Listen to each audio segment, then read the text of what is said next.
बेशरम मॉडर्न सास।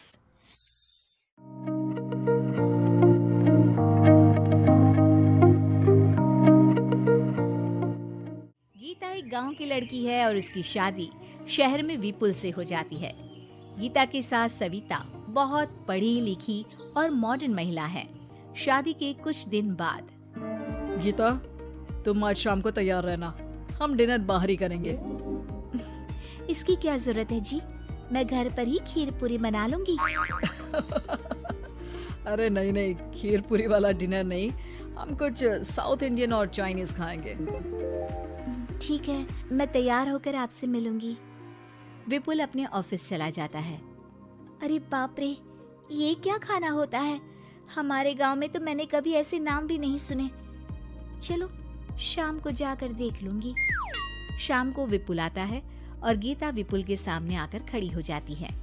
देखो जी, आपके आने से पहले ही मैं तैयार होकर बैठी हूँ। अरे ऐसे कौन तैयार होता है? क्या हुआ जी? मैंने लाल रंग की अच्छी सी साड़ी तो पहनी है, इसमें क्या कमी है? ये सारे बाल तुमने सिंदूर से रंग लिए हैं और इतनी मांग क्यों भरी है? अरे आईने में जाकर अपने होंठ देखो, कैसी लिपस्टिक लगाई है, और ये कपड़े देखो अपने, जाओ जाकर बदल कर आओ। हाँ, तो क्या पहन कर आऊं? जो मर्जी पहन लो। वैसे भी अब मैं कहीं नहीं जा रहा, बना लो यहीं पर खाना।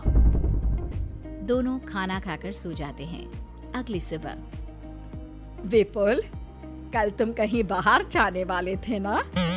हाँ, जाने वाला तो था, लेकिन मॉम आपने भी पता नहीं किस गंवार को मेरे साथ बांध दिया है।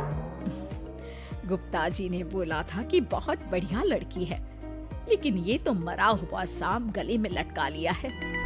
मॉम, मैं मेरे दोस्तों के सामने भी इसे नहीं ले जा सकता, क्योंकि अगर किसी ने इसे देख लिया तो मैं दोबारा मुंह दिखाने के लायक नहीं रहूंगा। ए जी, क्या मैं इतनी बुरी हूँ? पहले तो अपना नाम देखो कि क्या नाम है। इतना ओल्ड नेम, गीता। तो नाम तो बदला भी जा सकता है। मैं तो तुझे ही बदलना चाहती हूँ।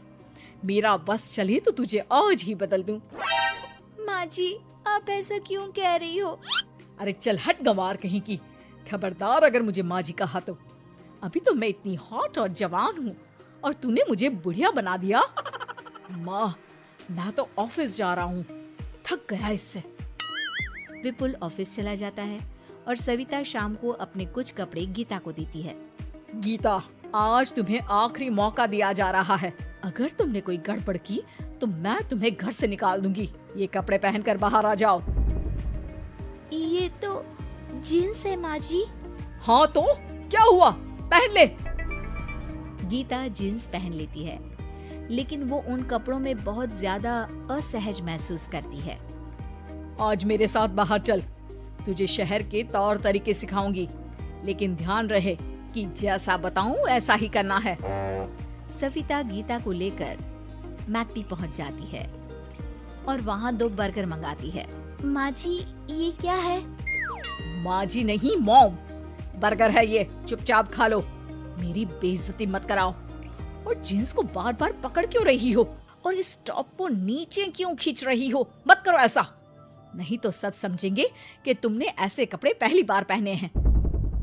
गीता बर्गर को हाथ से तोड़कर खाने लगती है। सविता गुस्से में वहाँ से आकर कार में बैठ जाती है। गीता भी पीछे पीछे आती है। मॉम, क्या हुआ? मैंने तो अब कुछ भी नहीं किया है। चुपचाप गाड़ी में आकर बैठ जाओ। सविता गीता को लेकर घर आ जाती है। अगले दिन गीता, मेरे कुछ फ्रेंड्स आने वाले हैं, तुम किचन में जाकर तैयारियां करो, और भगवान के लिए आज ऐसा कुछ मत करना कि मेरी नाक कटा दो। मैंने भी ये शॉर्ट्स पहने हैं, तुम भी अच्छे कपड़े पहन लेना। सविता के फ्रेंड्स आ जाते हैं और गीता तैयार होकर नाश्ता हाथ में लेकर बाहर आती है। इस गंवार ने ये क्या पहन लिया? गीता ने एक शादी वाला लहंगा पहना है और वो उसको संभाल नहीं पा रही है, जिसकी वजह से वो नीचे गिर जाती है। सारी फ्रेंड्स हंसने लगती है। सविता ने गीता को कस के 2 थप्पड़ लगा दिए और उसे हमेशा के लिए घर से निकाल दिया। मैंने आज गीता को उठाकर घर के बाहर फेंक दिया है। अब किसी मॉडर्न, समझदार और पढ़ी लिखी लड़की से शादी कर लो बेटा। यस मॉम, आपने आज सच में बहुत ही अच्छी खबर सुनाई है। मैंने तो न्यूज़पेपर में ऐड भी दे दिया है, पढ़ी लिखी मॉडर्न लड़की शादी के लिए तुरंत संपर्क करे। और माँ, वो खूबसूरत भी तो होनी चाहिए। डियर सन, मैंने उसमें सब कुछ लिख दिया है। सविता और विपुल बहुत खुश होते हैं। न्यूज़पेपर के इश्तिहार के बाद बहुत सारी लड़कियों ने विपुल को कांटेक्ट किया। विपुल, तुझे पूरा 1 महीना हो गया है, इतनी सारी लड़कियां आ रही है, तू किसी को फाइनल पसंद क्यों नहीं कर लेता? मॉम, मैं कुछ बेहतर की तलाश में हूँ। वैसे आप फिक्र ना करो, आज भी एक लड़की मुझसे मिलने आने वाली है। अगर पसंद आ गई तो मैं उसे घर ले आऊंगा। विपुल लड़की से मिलने चला जाता है। कैफे में विपुल जाकर बैठ जाता है और देखता है कि बहुत ही खूबसूरत लड़की नैना सामने से आ रही है। हेलो। हाय, माई सेल्फ नैना। दोनों खूब सारी बातें करते हैं और विपुल को नैना पसंद आ जाती है। वो उसे घर लेकर आ जाता है। मॉम, जल्दी बाहर आओ। देखो तो, मैं तुम्हारे लिए एक मॉडर्न बहू ले आया हूँ, जो बहू कम आपकी फ्रेंड ज्यादा रहेगी। अरे वाह, तो फाइनली तुझे लड़की पसंद आ ही गई। हाँ मॉम, पसंद क्यों नहीं आती? पढ़ी लिखी है, मॉडर्न है, बाहर घूमने में परफेक्ट है और ड्रेसअप का सलीका भी पता है उसे। तो फिर शादी की तैयारियां शुरू की जाए। ओहो मॉम, मुझे वो सब नहीं करना है। बैंड बाजे एंड ऑल। कोर्ट में चलकर कोर्ट मैरिज कर लेते हैं ना। ठीक है डियर, मुझे कोई प्रॉब्लम नहीं है। सविता कोर्ट में ले जाकर विपुल और नैना की शादी करा देती है। शादी के कुछ दिन बाद मैं तो बहुत खुश हूँ। मेरे सारे फ्रेंड बहुत तारीफ करते हैं कि वाइफ बहुत ज्यादा मॉडर्न है। ऐसा लगता है जैसे फॉरेन से आई हो। सिर्फ ये मॉडर्न है, लेकिन इसे कुछ भी काम नहीं आता बेटा। घर का सारा काम मैं करती हूँ, खाना भी मैं बनाती हूँ। ये तो बस मेकअप में ही लगी रहती है। मॉम, आप मेरी नैना के लिए कुछ भी मत बोलिए। अगर उसे खाना बनाना नहीं आता तो क्या हुआ, फोन चलाना तो आता है। वो स्विगी, जोमेटो से खाना ऑर्डर करके भी तो मंगा सकती है। अभी तो बहू को आए 4 दिन भी नहीं हुए हैं और तू है कि उस माता जी के गुणगान गा रहा है, जैसे कि मैं तो कुछ हूँ ही नहीं। तभी नैना वहाँ आ जाती है।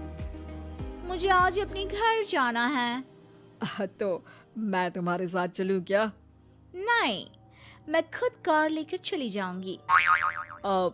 नैना बेटा, मैं सोच रही थी कि हम भी तुम्हारे पेरेंट्स से मिल लेते हैं, क्योंकि आज तक हम मिले ही नहीं हैं। मॉम, मेरे पेरेंट्स से तो आप पहले ही मिल चुके हो। हम कब मिले? मैं गीता हूँ। क्या? क्या? तुम गीता कैसे हो सकती हो? जब माँ ने मुझे इस घर से बाहर निकाल दिया था, तो मैंने अपनी सारी सेविंग्स को खुद की लर्निंग और मेकओवर पर खर्च कर दी और वापस इस घर में आ गई। आज मेरी आंखें शर्म से झुक रही है। मुझे माफ कर दो। मुझे तुम्हारे साथ वो व्यवहार नहीं करना चाहिए था। मुझे भी माफ कर दो बेटा। सविता और विपुल अपनी गलती को सुधार लेते हैं और अब गीता को बहुत अच्छे से रखते हैं।